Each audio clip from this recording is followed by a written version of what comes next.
이란은 이제 완전히 테러 행위로 돌아섰습니다. 그들은 호르무즈 해협에 기뢰를 설치하고 민간 선박을 공격하며 모든 것에 대해 공격을 가하고 있습니다. 이제 IRGC도 다음에 무슨 일이 일어날지 알고 있습니다. 현재 IRGC 병사들이 나라를 떠나고 진지에서 도망치고 있기 때문입니다. 정권은 자신들이 의지할 수 있는 유일한 세력을 잃고 있습니다. 이것이 바로 절박함의 모습입니다. 어제 이란이 호르무즈 해협에 기뢰를 설치하고 있다는 보도가 나왔습니다. 세계에서 가장 중요한 석유수로가 전쟁터로 변하고 있습니다. 몇 가지 세부 사항을 짚고 넘어가야 합니다. 이 해협은 한 해안에서 다른 해안까지 불과 21마일밖에 되지 않지만 실제로 선박들이 걸프만으로 들어가고 나갈 때 사용하는 두 개의 항로로 나뉘어 있습니다. 그리고 그 항로들은 각각 겨우 2마일 너비입니다. 즉, 그 항로 중 하나에 단 한 개의 기뢰만 있어도 모든 선박의 통행이 중단된다는 뜻입니다. 그리고 이 기뢰들은 제거하거나 없애기가 정말 어렵습니다. 그래서 이란은 원하는 피해를 주기 위해 많은 기뢰가 필요하지 않습니다. 자세한 내용을 말씀드리겠습니다. 그리고 그가 언급한 또 다른 정말 흥미로운 부분은 수십 년 전부터 들어왔던 내용인데 바로 기뢰 부설과 이란이 호르무즈 해협에 어떻게 기뢰를 설치하는가에 관한 이야기입니다. 그리고 이 부분이 흥미로운 이유는 이 시기에는 날씨가 더워지면서 습도층이 형성되어 가시거리가 줄어들기 때문입니다. 그래서 가시거리가 줄어들면 레이더가 근처에 있는 물체를 탐지하기가 어려워집니다. 가시거리가 낮을 때 고속 군집 보트들이 매우 효과적입니다. 기뢰의 경우에도 시야가 좁으면 기뢰를 눈으로 확인할 수 없습니다. 지금 우리가 말하는 것은 2차 세계대전 시절의 오래된 기뢰들로 바깥으로 뾰족한 돌기가 나와 있고 기본적으로 접촉 신관을 사용하는 것들입니다. 그리고 호르무즈 해협 근처 오만만에서 일어나는 일은 이란인들이 기뢰를 설치하면 해류가 실제로 원형으로 움직인다는 것입니다. 기뢰 탐지선들이 특정 구역에서 기뢰를 탐지할 수 있다는 건 해류가 그 지역을 돌고 있다는 의미입니다. 그래서 그는 기본적으로 이것이 전략적인 체스 게임이라고 말했습니다. 또한 기뢰의 문제는 이란이 해당 지역에 기뢰를 설치했다고 주장하면 미국 등 순찰하는 쪽이 사실이 아님을 증명해야 한다는 점입니다. 이란의 기뢰 부설선이 전부가 아닙니다. 이 선박들은 우선 표적이 될 가능성이 높습니다. 우리는 PXS가 해군을 주요 목표로 언급한 것도 알고 있습니다. 여기서 중요한 점은 비대칭 전쟁에서 이란의 모든 선박, 심지어 어선도 기뢰를 설치할 수 있다는 것입니다. 그래서 위협 표적화가 큰 문제입니다. 트럼프 대통령은 즉각 이 보고서에 반응했습니다. 이란이 호르무즈에 기뢰를 설치했다면 우리는 바로 제거하길 원합니다. 군사적 결과는 이전에 본 적 없는 수준이 될 것입니다. 만약 그들이 설치했을지도 모르는 것을 제거한다면 그것은 올바른 방향으로의 거대한 진전이 될 것입니다. 그리고 그날 밤 늦게 트럼프 대통령은 미국이 기뢰 부설용 보트와 선박 10척을 파괴했다고 확인했습니다. 그 숫자는 하루가 끝날 무렵 빠르게 16척으로 늘어났습니다. 하지만 보트를 파괴하는 것만으로는 실제로 문제를 해결하지 못했습니다. 오늘 아침 이란이 해협을 통과하려던 태국 화물선을 공격했습니다. 다행히 당국은 탑승자 20명이 구조됐다고 확인했지만 아직 3명은 행방불명 상태입니다. 이것은 이란의 큰 실수였지만 그들은 오히려 더 강경하게 보입니다. 일본 국적 컨테이너선이 공격을 받았다는 보고가 또 있었고 그 다음에는 마셜제도 국적 선박이 발사체에 맞았다는 보고도 있었습니다. 앞서 말씀드렸듯이 증거에 따르면 이것들은 기뢰가 아닌 것 같습니다. 이란이 사용하고 있는 수상 드론, 해상 무인기인 것으로 보이지만 결과는 똑같습니다. 이제 두려움이 생겼습니다. 선박들이 해협을 통과하는 것을 두려워하고 있고 해협은 점점 사용이 불가능해지고 있습니다. 그게 바로 이란의 목표입니다. 오늘 아침 유가가 5% 올라서 배럴당 $85가 됐습니다. 물론 여러분이 이 영상을 볼 때쯤이면 상황이 달라질 수도 있습니다. 유가에 대한 추가 맥락을 설명드리는 이유는 곧 중요해질 내용이기 때문입니다. 가격은 월요일 최고점에서 대략 20% 하락했지만 이 전쟁이 2월 말에 시작됐을 때와 비교하면 여전히 15% 높은 상태입니다. 이제 분명히 말씀드리겠습니다. 이란 군대는 미국 군대의 상대가 안 된다는 걸 알고 있기에 대신 경제전선, 즉 세계 경제로 싸움을 옮기고 있습니다. 그들은 혼란을 일으키기 위해 테러 행위를 저지르고 있으며 유가가 통제불능 상태로 치솟기 전에 세계가 이란의 요구에 굴복하기를 바라고 있습니다. 실제로 혁명수비대 사령관이 공개적으로 목표를 밝혔습니다. 그들은 배럴당 $200를 원합니다. 이제 그 클립을 보기 전에 아래에 있는 좋아요와 구독 버튼을 꼭 눌러주시기 바랍니다. 여러분의 응원은 저희에게 큰 힘이 되며 특히 혁명수비대의 테러 행위를 다루는데 더욱 중요합니다. 유튜브는 테러에 대해 이야기하는 것을 좋아하지 않지만 결국 혁명수비대가 하고 있는 일들이 지금 전 세계에 영향을 미치고 있습니다. 그래서 저희는 이 내용을 공유하는 것이 중요하다고 생각합니다. 여러분의 의문 덕분에 저희가 더 많은 분께 다가갈 수 있습니다. 이제 영상 보시죠. 그리고 저희는 미국, 시온주의자, 그리고 그들의 동맹국을 위해 호르무즈 해협을 통해 단 한 리터의 석유도 통과하도록 절대 허락하지 않을 것임을 다시 한번 단호히 밝힙니다. 호르무즈 해협은 호르무즈입니다. 미국, 시온주의 정권 또는 그들의 적대적인 동맹국을 위한 모든 선박이나 석유 운송은 저희에게 정당한 표적이 될 것입니다. 여러분은 석유와 에너지의 가격을 인위적으로 낮출 수 없다는 것을 이해해야 합니다. 이 지역에서 전쟁이 확대됨에 따라 우리는 여러분이 배럴당 200달러에 대비해야 한다고 발표했습니다. 왜냐하면 석유 가격은 이 지역의 안보에 달려있고 여러분이 바로 불안정의 원인이기 때문입니다. 물론 지금은 배럴당 85달러 수준입니다. 그래서 200달러까지는 아직 멀었습니다. 그리고 이란이 그 정도로 가격을 올릴 수 있는 능력이 있는지도 잘 모르겠습니다. 하지만 그럼에도 불구하고 그들이 그것을 목표로 삼고 있다는 것을 공개적으로 밝혔습니다. 그들은 세계가 항복할 때까지 테러 행위를 계속하겠다고 합니다. 하지만 이 모든 것에도 불구하고 그 정권이 미국의 공격보다 더 두려워하는 것이 하나 있습니다. 바로 그들 자신의 국민입니다. 정기적으로 그들은 군사 공격을 비난하는 모습을 보이고 있지만 같은 방송에서 이란 국민들에게 거리로 나서지 말고 기본적으로 시위에 나서지 말라고 경고하고 있습니다. 이 메시지는 거의 매 시간마다 이란 TV에서 나오고 있습니다. 우리는 기다리고 있습니다. 이 소요의 먼지가 가라앉으면 모센 샤보시가 말했듯이 우리는 너희 모두의 멱살을 잡을 것이다. 그리고 그 일은 이미 일어나고 있다. 너희 재산 압수는 아무것도 아니다. 우리는 너희 어머니들이 너희를 잃고 통곡하게 만들 것이다.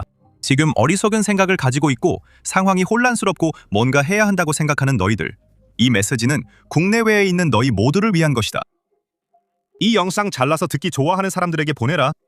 글쎄요, 여러분은 어떻게 생각하실지 모르겠지만 제게는 이것이 어떤 면에서도 승리하고 있는 정권처럼 보이지 않습니다. 지도자들은 1월에만 4만 명이 넘는 이란인을 죽이고도 여전히 자기 국민을 두려워하고 있습니다. 정권은 이런 상황에도 불구하고 깊이 두려워하고 있습니다. 그래서 이란 경찰청장이 TV에 나와 경찰이 언제든 방아쇠를 당길 준비가 되어 있다고 정기적으로 경고하는 모습을 우리가 보고 있습니다.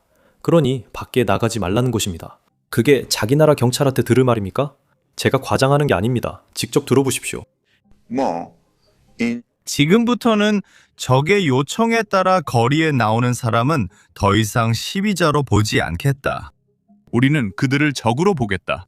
그리고 우리는 그들에게도 적과 똑같이 할 것이다. 우리는 그들을 적에게 대하듯이 대할 것이다. 우리 모든 병사들은 방아쇠에 손가락을 얹고 혁명을 지키고 국민과 조국을 보위하기 위해 언제든지 싸울 준비가 되어 있다. 우리는 조국을 위해, 국민을 위해, 그리고 이 조국과 국민을 길러낸 사상을 위해 목숨을 바칠 것이다. 이 구역에서는 우리 병력들이 밤낮으로 거리에서 주둔하고 있다. 이제 정권에게 불행하게도 그들이 걱정해야 할 대상은 국민들뿐만이 아닙니다. 정권군도 걱정해야 합니다. 그들이 정부를 배신할 것이기 때문이 아니라 도망치고 있기 때문입니다. 작전 11일차에 이란 혁명 수계대 내에서 새로운 탈영 징후가 나타나고 있습니다. 이러한 탈영 사태는 주로 테헤란 외갑본부의 하급 대원들 사이에서 발생하고 있습니다. 그리고 침몰하는 배에서 도망치는 사람들은 누구일까요? 경제적으로 여유 있는 이들은 육로로 해외로 도피 중이며 정부가 살아남아 활동가를 탄압할 경우 어떤 일이 생길지 두려움이 정권 내부에 퍼지고 있습니다. 그리고 그들이 도망치는 데는 다른 이유도 있다고 생각합니다. 이란 정권은 모든 병력에게 급여를 지급하는데 어려움을 겪고 있습니다. 여러분도 짐작하셨겠지만 호르무즈 해협을 통과하지 못하는 것은 아라비아의 석유만이 아닙니다. 이란의 석유도 막혀 있습니다. 또한 정권이 모든 이에게 급여를 주기 위해 석유 수입에 의존하는 나라에겐 큰 문제입니다. 여러분이 화면에서 보고 있는 차트 아니면 지도에서 볼 수 있듯이 예전에는 이란 혁명수비대 IRGC란의 섬들과 석유단지들이 이제는 사실상 아무것도 수출하지 못하고 있습니다. 즉, 혁명수비대 IRGC가 설상가상으로 바로 어젯밤 테헤란에 있는 쉐파은행의 디지털 보안센터가 미사일 공격을 받은 것으로 보입니다. 여기는 기본적으로 혁명수비대 IRGC의 수로 은행입니다. 이전 영상에서 언급했듯이 이 은행은 혁명수비대가 모든 이에게 돈을 지급하는 데 사용됩니다. 또한 급여 미지급 시 망명과 탈영이 더 흔해지는데 이는 우리가 실시간으로 목격하고 있는 현상입니다. 이 모든 동안 미국은 이란 미사일 발사대 공습을 계속하며 점점 더 공격적으로 변하고 있습니다. 화면의 영상을 보시죠. 이 영상은 이제 막 중앙사령부에서 공개한 것입니다. 이것은 미국이 탄도미사일이 장착된 발사대를 타격하는 장면입니다. 그 발사대는 막 은신처에서 나온 참입니다. 그리고 공습 이후에 은신처 안에서 미사일이 연쇄적으로 폭발하는 참혹한 장면을 실제로 볼 수 있습니다. 이게 바로 이란 공군에 일어나고 있는 일입니다. 이전 영상에서 대부분의 전투기가 활주로에서 이륙도 못했다고 말씀드렸습니다. 이륙 준비 중 공격받았죠.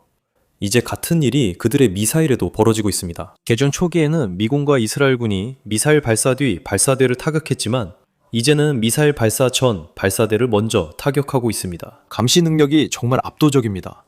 그래서 이 발사대는 숨어있던 벙커에서 나오지도 못했습니다. 마지막으로 최근 몇 시간 전에 발표된 소식을 전해줄 중앙사령부 사령관 브래드 쿠퍼 제독이 있습니다. 들어보시죠. 저는 미국 중앙사령부 브래드 쿠퍼 부제독으로 에픽 퓨리 작전 부대를 지휘하고 있습니다. 저희는 전사한 영웅 가족과 부상 동료를 항상 마음과 기도에 담고 있음을 알려드립니다. 또한 중동 지역과 그 주변에 파병된 5만 명의 미군 장병 가족들에게도 감사와 경의를 표하고 싶습니다. 여러분의 이타적 희생에 감사드리며 미국 국민 모두가 여러분을 기억하고 있습니다. 우선 에피큐리 작전에 대한 저의 전반적인 평가를 말씀드리겠습니다. 간단히 말해 미군은 이란 정권에 대해 계속해서 막강한 전투력을 발휘하고 있습니다. 제가 이전에도 말했지만 다시 한번 강조할 필요가 있습니다. 미국 전투력은 강해지고 이란 전투력은 약해지고 있습니다. 그리고 우리는 이란이 미국인들과 이웃 국가들에 대해 힘을 행사할 수 있는 능력을 제거하는 매우 명확한 군사 목표에 계속 집중하고 있습니다. 매일 우리는 이란의 탄도미사일과 드론을 강하게 타격하고 있습니다.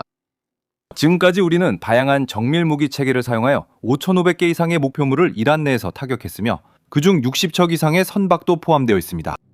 바로 어제만 해도 우리는 거의 매 시간마다 다양한 위치와 방향에서 이란으로 향하는 파상 공격을 보냈습니다. 우리는 또한 4척 중 마지막 솔로마니아급 군함을 격침시켰습니다. 이제 이란의 그 군함 전체가 전투에서 제외된 것입니다. 우리 공격은 예측할 수 없고 역동적이며 결정적이었습니다. 이 작전이 시작된 첫 24시간 이후로 이란의 탄도미사일과 드론 공격이 급격히 줄어들었습니다. 하지만 이란군이 여전히 걸프 국가의 무고한 민간인들을 의도적으로 표적으로 삼고 있다는 점을 지적할 필요가 있습니다. 그들은 이란 내 인구 밀집 도시에서 공격을 감행하면서 자국민 뒤에 숨고 있습니다. 물론 에픽 퓨리 작전을 수행하는 부대들은 이란의 위협에만 대응하고 있는 것이 아닙니다.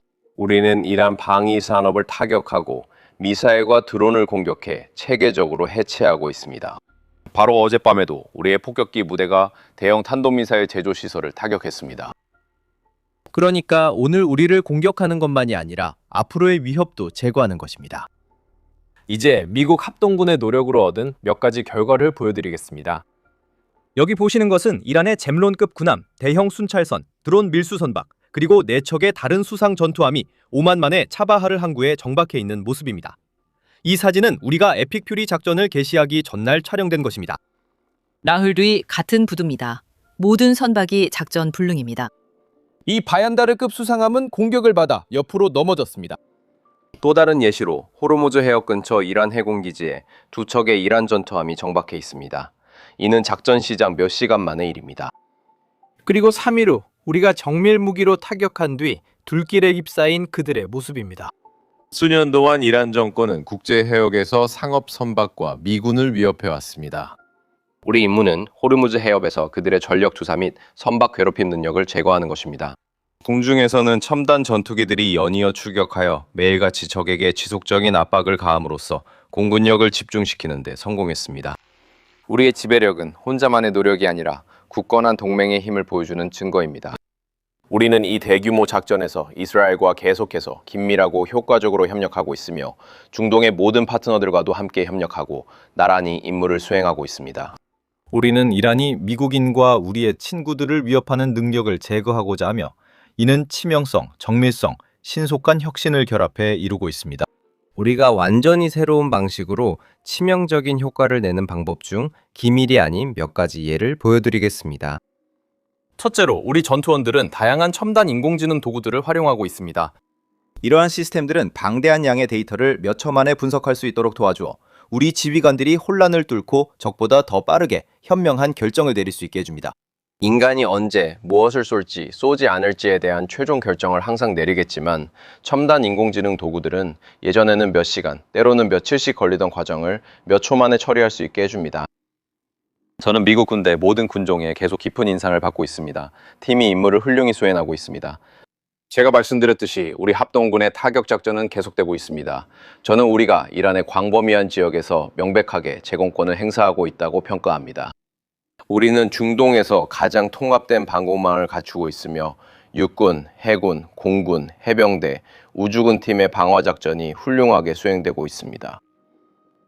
우주군에 대해 한 말씀 드리겠습니다. 우주우위가 이번 전투에서 중요한 역할을 했습니다. 세상에 드러나지 않게 우주군은 두 가지 일을 하고 있습니다. 첫째, 이란의 능력을 약화시키고 있고, 둘째, 미군을 보호하는 데 도움을 주고 있습니다. 여기까지만 말씀드리겠습니다. 이 모든 진전에도 불구하고 우리는 여전히 방심하지 않고 매우 경계하고 있습니다. 저는 에피퓨리 작전팀이 자랑스럽고 미국 국민들도 같은 마음일 겁니다. 모든 전사 여러분, 훌륭한 임무 계속해 주시고 신의 가호가 함께하길 바랍니다. 감사합니다.